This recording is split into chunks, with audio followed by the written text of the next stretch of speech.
आजकल काफी मंदिरों में वीआईपी दर्शन का सिस्टम है। यहाँ पर लोग पैसे देकर जल्दी और आसान दर्शन कर पाते हैं। इसकी एक झलक हमें महाकुंभ 2025 में भी देखने को मिली, जहाँ पर वीवीआईपी एंट्रीज है और जिसका जोरों शोरों से विरोध भी हो रहा है। अब आप ही सोचिए, एक तरफ वीआईपी एंट्रीज में खाली घाट और दूसरी तरफ हजारों करोड़ों लोग, जिसमें से कुछ स्टैम्पेड के कारण अपनी जान गंवा बैठे। ये सिस्टम कहाँ से सही है? हाल ही में वाइस प्रेसिडेंट जगदीप धनखड़ ने भी वीआईपी कल्चर स्पेशली मंदिरों में खत्म करने पर जोर दिया है। उन्होंने कहा, when precedence is accorded and priority is given to someone, when we label it as VVIP or VIP, this is belittling the concept of equality. VIP culture is an aberration. It is an incursion. When we viewed on the anvil of equality, it should have no place in society, much less in religious places. Vice president Dhankhar के ये remarks Karnataka के मंजूनाथा temple में सबसे बड़े Q complex Shri Sanidhya का उद्घाटन करते वक्त आए हैं। उन्होंने इस बात पर भी जोर दिया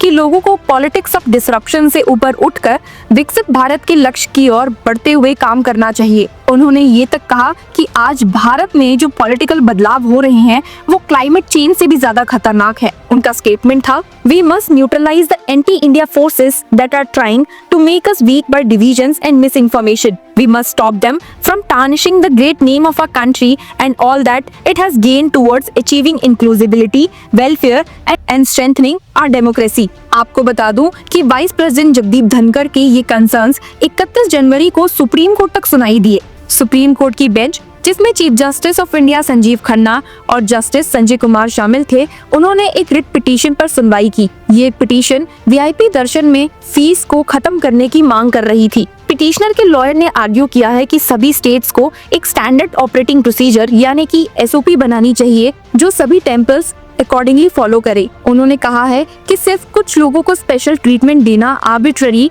और इक्वालिटी के प्रिंसिपल्स के खिलाफ है। इसके अलावा वीआईपी दर्शन की वजह से स्टैम्पेड जैसे हादसे भी होते हैं। लॉयर ने आर्ग्यू किया है, today 12 Jyotirlingas, all Shaktipeeths are following this kind of practice. It is completely arbitrary and discriminatory. Home Ministry itself is asking the state of Andhra Pradesh to look into it, my lords. Let the state frame some kind of SOPs. Parliamentary replies says 60% of the tourism in the country is religious tourism. This becomes one of the biggest causes of stampede, my lords. ये सुनते ही chief justice of India ने कहा कि ये issue law and order का है और इस पिटीशन को उसी की तरह फाइल किया जाना चाहिए था। सीजीआई ने अपने जवाब में कहा है, please make a specific prayer with regard to specific issue. हालांकि सुप्रीम कोर्ट ने ये माना कि दर्शन के लिए प्रेफरेंशियल ट्रीटमेंट देना आर्बिट्ररी है, लेकिन आर्टिकल 32 के तहत वो कोई भी डायरेक्शन पास नहीं कर सकती।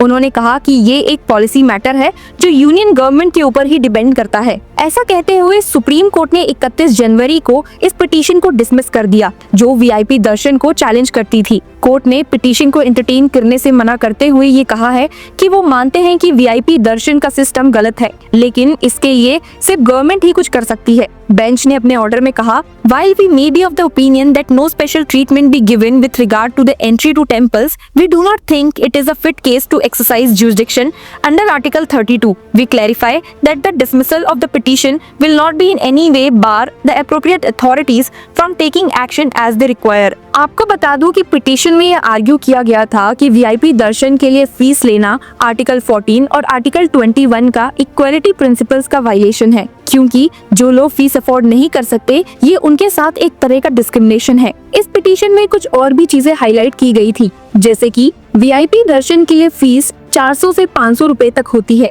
जो कि कुछ भक्तों के लिए एक फाइनेंशियल बर्डन क्रिएट करती है। दूसरा रीजन ये है कि कुछ लोगों के लिए जैसे कि विमेन, चिल्ड्रन, सीनियर सिटीजन्स और डिसेबल्ड पर्संस के लिए ये और भी दिक्कत वाली बात है। तीसरा इशू जो इस पिटीशन में हाईलाइट किया गया वो ये था कि होम मिनिस्ट्री ने आंध्र प्रदेश को तो डायरेक्टिव दिया, लेकिन उत्तराखंड, मध्य प्रदेश और उत्तर प्रदेश जैसे स्टेट्स को छोड़ दिया गया है। आपको बता दूं कि पिटीशनर ने इस पिटीशन में 4 डिमांड्स की थी। पहला, वीआईपी दर्शन फीस को अनकॉन्स्टिट्यूशनल डिक्लेयर करना। दूसरा, सभी डिवोटीज के साथ इक्वल ट्रीटमेंट इंश्योर करना। तीसरा, टेम्पल्स के लिए एक कॉमन एसओपी बनाना। और चौथा कि एक नेशनल बोर्ड बनाना जो सभी टेम्पल से जुड़े इश्यूज को मॉनिटर करे। आपको बता दूं कि जहां एक तरफ सुप्रीम कोर्ट ने इस पिटीशन को एंटरटेन करने से मना कर दिया है, वहीं कुछ महीने पहले केरला हाई कोर्ट ने एक ऐसी ही सिमिलर प्ली को सुना था। केरला हाईकोर्ट ने एक्टर दिलीप को दिए गए साबरीमाला टेम्पल में वीआईपी दर्शन पर स्ट्रिक्ट ऑब्जर्वेशंस पास की थी और इसे एक वेरी सीरियस इशू कहा था। हाईकोर्ट ने यह ऑब्जर्व किया कि ऐसे special arrangement peak pilgrimage hour में डिवोटीज के लिए उनका रास्ता रोकने का सबसे बड़ा कारण बना था, जिसकी वजह से उन्हें डिस्टरबेंस हुई और वो ठीक से दर्शन नहीं कर पाए थे। जस्टिसेस अनिल के नरेंद्र और मुराली कृष्णा की बेंच ने सवाल उठाया था that what is the privilege such persons are having। 5 दिसंबर की सीसीटीवी फुटेज को देखने के बाद हाईकोर्ट ने ये चीज नोट की कि पहली 2 रोज जो सोपानम के पास थी वो एक्टर दिलीप के लिए ब्लॉक कर दी गई थी। हाईकोर्ट ने इस पूरे इंसिडेंट का सुओ मोटो तब लिया जब मीडिया रिपोर्ट्स में इस इंसिडेंट के बारे में चर्चा होने लगी। हाईकोर्ट बेंच ने त्रावणकोर देवस्थान बोर्ड यानी कि टीडीबी और चीफ पुलिस कोऑर्डिनेटर को स्ट्रिक्ट ऑर्डर्स पास किए कि ऐसे इंसिडेंट्स दोबारा ना हो। हाईकोर्ट ने स्ट्रिक्टली कहा कि कोई भी प्रिविलेज जो ऑर्डिनरी डिवोटीज को दर्शन करने से रोके या उनके दर्शन में डिस्टरबेंस क्रिएट करे वो एक्सेप्टेबल नहीं है। तो देखा आपने कि कैसे वीआईपी दर्शन का ये मुद्दा इक्वालिटी और रिलीजियस फ्रीडम का एक सीरियस इशू बन चुका है। जहां एक तरफ सुप्रीम कोर्ट ने अपना स्टांस इस इशू पर क्लियर कर दिया है, वहीं अब सबकी नजरें यूनियन गवर्नमेंट की तरफ है कि वो इस इशू को लेकर क्या एक्शन लेंगी। वाइस प्रेसिडेंट जगदीप धनखड़ का भी यही मानना है कि वीआईपी कल्चर का सिस्टम टेम्पल्स के साथ साथ सोसाइटी से भी खत्म होना चाहिए। क्या आपको भी लगता है कि वीआईपी दर्शन का सिस्टम अनफेयर है या फिर ये टूरिज्म और देश की ग्रोथ के लिए जरूरी है? अपनी राय हमें कमेंट्स में जरूर बताइए। Until then, keep following Law Chakra for more such legal updates and news. Thank you.